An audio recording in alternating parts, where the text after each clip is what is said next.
இப்படி 10 இயர்ஸாக பல டேட்டாக்களை கலெக்ட் பண்ணி இந்த மேவின் சேட்டலைட் 2025 டிசம்பர் மாதம் திடீர்னு கம்யூனிகேஷனை ஸ்டாப் பண்ணி சைலண்ட் ஆயிடுச்சு.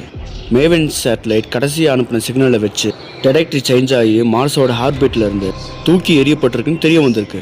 இப்போ இருக்க சயின்டிஸ்ட்டுங்க இந்த மேவின் சேட்டலைட்டை கம்யூனிகேட் பண்ணி இதுக்கு காரணம் நம்ம சோலார் சிஸ்டத்துக்குள்ளே நுழைஞ்சிருக்க இன்டர்னல் சார்ஜஸ்டாக இருக்கலான்னு சயின்டிஸ்ட்டுங்க ப்ரூவ் பண்ணியிருக்காங்க. அக்டோபர் 3, 2025 அன்னைக்கு 30 மில்லியன் டிஸ்டன்ஸில் மார்ஸை கிராஸ் பண்ணியிருக்கு. மார்ஸை ஹார்ட்பீட் பண்ணிட்டு இருந்த இந்த மேவன் சேட்டலைட் ஒரு சில நாட்கள்லேயே நாசாவில் பெரிய சேஞ்சஸ் நடந்திருக்கு. ஆஃப்டர் தட் மேவன் சேட்டலைட் உண்மையாலுமே அப்சர்வ் ஆயிடுச்சு, இல்லை அந்த சேட்டலைட் அப்சர்வ் பண்ணக்கூட எதையோ அப்சர்வ் பண்ணியிருக்கான்னு தெரியல. இந்த மார்ஸ் பல சோஷியல் மீடியாவில் வைரல் ஆகிட்டு இருக்குது. அது மட்டும் இல்லாமல் மேவன் சேட்டலைட்டை யூஸ் பண்ணி தான் மார்ஸோட ஆக்டிவிட்டீஸை ஃபாலோ பண்ணிக்கிட்டு இருக்க கியூரியாசிட்டியோட மெர்சிவஸ் என்ற கியூர் கோடை வச்சு தான் இதை கேதர் பண்ணாங்க. மேவன் சேட்டலைட் முழுக்க இப்போ ஆக்டிவிட்டி இல்லாமல் ஆகிறது இந்த